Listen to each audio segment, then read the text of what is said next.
فإن هذه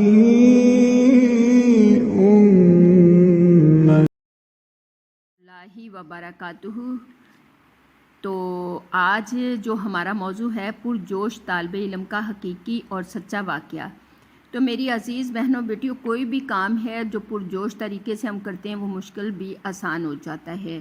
تو اسی طرح یہ بچہ جو تھا ایک گاؤں کے رہنے والا تھا، مسکین پور شریف کا۔ تو میری عزیزہ یہ بہت غریب تھا اور اس کے ذمہ تھا، ماں باپ نے لگایا کہ بکریاں چرانا۔ یہ صبح سے بکریاں چرانے جاتا اور شام تک بیچارہ بکریاں چرا کے واپس آتا۔ اتنی گرمی میں بکریاں ادھر جائیں ادھر جائیں اور ان کے پیچھے بھاگنا یہ کوئی سوکھا کام نہیں ہے، بڑا مشکل کام ہے۔ تو بچہ سارا دن بکریاں چراتا، پسینہ آتا، گرمی اتنی ہوتی، تو اس کا یہاں تک کہ رنگ بھی بڑا کالا ہو گیا اور بڑا تھکا ہارا ہوتا۔ جب وہ شام کو آتا تو گھر پہنچتا تو میری بچیوں بستر پہ جیسے ہی بیٹھتا اور اس کو نیند آ جاتی، وہ سو جاتا۔ بڑا کمزور ہو گیا، یہاں تک کہ بکریاں چرا چرا کے اتنا وہ تھک گیا، اتنا ستایا ہوا تھا۔ ایک دن اپنے دوست سے ملا اور کہنے لگا کہ میرا تو بہت برا حال ہے، سارا دن بکریاں چراتا ہوں، میرا تو دل چاہتا ہے میں کہیں بھاگ جاؤں۔ دوست سے پوچھنے لگا، بھئی تمہارا کیا حال ہے؟ اس نے کہا، میرے تو بڑے مزے ہیں، میرے والدین نے ایک مدرسے میں مجھے حفظ کرنے کے لیے لگا دیا ہے، وہاں کم از کم پنکھے تو چلتے ہیں اور سکون میں ہوتے ہیں، جب لائٹ ہوتی ہے تب تو سکون میں ہوتے ہیں، اور پانی بھی پینے کو تیار ملتا ہے اور کھانا بھی 2 ٹائم کا مل جاتا ہے، الحمدللہ۔ تو اس نے کہا، میرا تو جی چاہتا ہے میں زندگی سے کہیں دور بھاگ جاؤں۔ اس نے کہا، آپ نے دور کیوں بھاگنا، آپ میرے ساتھ چلو، جامعہ میں استاد جی سے بات کر کے آپ کا وہاں ایڈمیشن کروا دیتا ہوں، آپ بھی میرے ساتھ پنکھوں کے نیچے بیٹھو گے اور حفظ کرنا شروع کر دو، استاد جی سے پڑھنا شروع کر دو۔ تو وہ اس کے ساتھ چلا گیا، گھر سے بغیر بتائے اس کے ساتھ چلا گیا، اور اس بچے نے استاد جی کو کہا، استاد جی یہ میرا دوست ہے، اس کے ماں باپ نے کہا ہے کہ اس کو بھی داخلہ دے دیں۔ بچے نے پوچھا پہلے اپنے دوست سے، کیا میرا داخلہ ہو جائے گا؟ اس نے کہا، انشاءاللہ میں استاد جی کو کہوں گا، استاد جی آپ کو داخل کر لیں گے۔ اس نے استاد جی سے یوں بات کی کہ استاد جی میرے جو دوست ہے اس کے ماں باپ نے کہا ہے آپ اس کا داخلہ کر لیں۔ استاد جی نے سوچا ماں باپ نے کہا ہے بھیجا ہے تو میں کر لیتا ہوں، استاد جی نے اس کا داخلہ کر لیا۔ جب میری عزیز بہنوں بیٹیوں استاد جی نے اس کو سبق دیا تو اس نے بڑا اچھا یاد کیا اور اس میں کوئی غلطی نہ تھی، کوئی مسٹیک نہ تھی۔ میری عزیزہ اس بچے کو خود نہیں پتہ تھا کہ میں اس قدر ذہین ہوں، وہ اس قدر اچھا سبق یاد کرتا کہ میری عزیزہ کہ اس میں کوئی مسٹیک نہ ہوتی، اور اس نے امتحان دیا۔ جب تھوڑے ہی وقت میں اس نے قرآن پاک یاد کر لیا، اس کا امتحان ہوا تو اس نے 100 میں سے 101 نمبر لیے۔ تو ہمارے حضرت جی کا ادھر جو ہے مسکین پورے میں جو جانا ہوا میری عزیزہ، ادھر جو دیکھا انہوں نے لسٹ لگی ہوئی کہ اس بچے کے 101 نمبر ہیں۔ حضرت جی نے فرمایا، ہم انجینئر بن گئے لیکن ابھی تک ہمیں حساب نہیں آیا کہ 100 نمبر تو ہوئے، 101 کیسے آ جاتے ہیں۔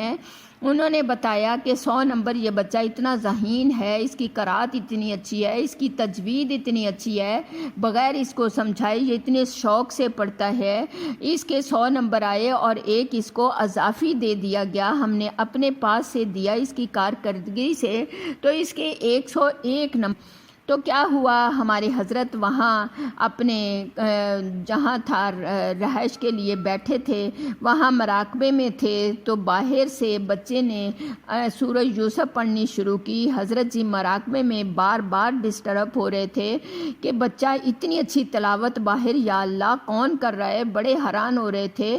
تو جب بار بار توجہ مراقبے سے ہٹ کے اس بچے کی تلاوت کی طرف جا رہی تھی تو حضرت جی نے دل میں قیاس کیا کہ اس مراقبے کا کیا فائدہ، جس میں توجہ ہٹ کے تلاوت کی طرف جا رہی ہے، تو کیوں نہ میں باہر جا کے اس کی پہلے تلاوت سن لوں جو مجھے ڈسٹرب کر رہی ہے۔ تو حضرت جی باہر گئے اور اس کی اس کو دیکھا کہ اس کے ارد گرد سب استاد سارے بیٹھے ہیں اور بچہ آنکھیں بند کر کے اپنی تلاوت کر رہا ہے. ہر آنے جانے والا اس کے پاس کھڑا ہو کے اس کی تلاوت کو سن رہا ہے. تقریباً میری عزیز بہنوں بیٹیوں، اس بچے کی اتنی پیاری تلاوت تھی کہ لوگوں کا مجمع جمع ہو گیا اور وہ بچہ تلاوت کر رہا تھا. سارے اس قدر سکون اور سکتے میں آ رہے تھے اور اتنی دل باغ باغ ہو رہا تھا اس کی تلاوت سن کے.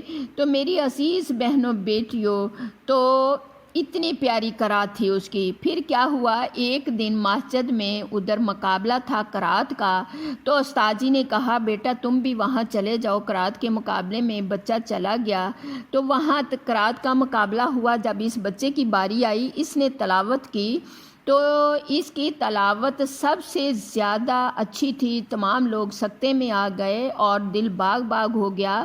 مسجد والوں نے جو کمیٹی بنائی تھی اس میں جج جو بنایا تھا وہ سعودیہ سے آئے ہوئے تھے، تو میری عزیزہ قاضی ان کو جج بنا دیا گیا. تو جب انہوں نے اس پہ جا کے فیصلہ سنایا کس کی قرات اچھی ہے، وہاں عمرے کا ٹکٹ دیا جانا تھا جس کی اچھی ہوتی.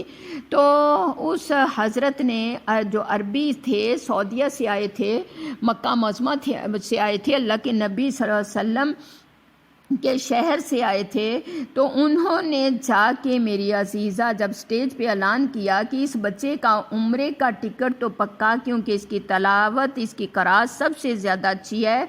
تو سب نے یک زبان ہو کے اس کی تائید کی.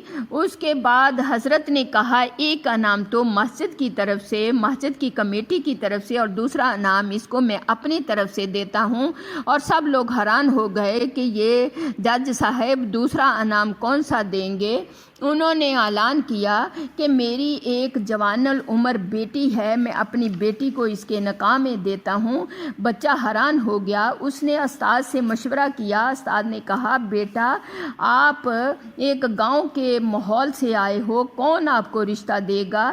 بچہ بھی پریشان تھا کہ میں گاؤں جاؤں گا تو دوبارہ ماں باپ بکریاں چرانے پہ مجبور کریں گے. استاد نے مشورہ دیا بیٹا تم تو بڑے خوش نصیب ہو، تم نکاح کے کلمات پڑھ لو. ادھر ہی اس کے نکاح پڑھا دیا گیا. تو اس جج صاحب نے جو سعودی عرب سے آئے تھے، حرم میں شہر مکہ سے آئے تھے، انہوں نے اپنی بیٹی اس کے نکاح میں دے دی. جب نکاح ہو گیا تو انہوں نے کہا بیٹا اب میں تم کو اپنے ساتھ لے جاؤں گا. وہ اسلام آباد ایجنسی میں پہنچے جہاں ویزا لگنا تھا. تو جو ویزا لگاتا تھا وہ اس سعودی عرب سے جو آئے تھے قاضی، ان کا جو تھا دوست تھا. انہوں نے اس سے ذکر کیا کہ یہ اپنا معاملہ سنایا کہ یہ بچہ اس طرح مسجد میں مجھے بہت پسند آیا، میں نے اپنی بیٹی کا نکاح اس سے کروا دیا، تو اب میں اس کو ساتھ لے جانا چاہتا ہوں. تو ساتھ لگے ہاتھوں. تو انہوں نے جو ایجنسی والے تھے انہوں نے کہا ہم 5 سال کا اس کا ویزا لگا دیتے ہیں. تو میری عزیزہ وہ 5 سال کا انہوں نے ویزا لگا دیا. وہ بچے کو ساتھ لے گئے. دیکھو جو بکریاں چرانے والا بچہ تھا وہ قرآن کی برکت سے آج حرم میں اس کا محل ہے. اور اس جو سعودی عرب کے بڑے تھے، کفیل تھے، ان کی بیٹی اس کے نکاح میں ہے. وہ خانہ کعبہ کا رات دن طواف کرتا ہے، قرآن پاک کی تلاوت سے اس کو کتنی بڑی سعادت ملی کہ بکریاں چراتا تھا. اب وہ خانہ کعبہ کا طواف دن رات میں کرتا ہے اور موج سے وہاں رہتا ہے. اللہ تعالی ہم سب کو بھی پرجوش طریقے سے قرآن کی تلاوت کرنے کی توفیق عطا فرمائے. وآخر الدعوانا ان الحمد للہ رب العالمین.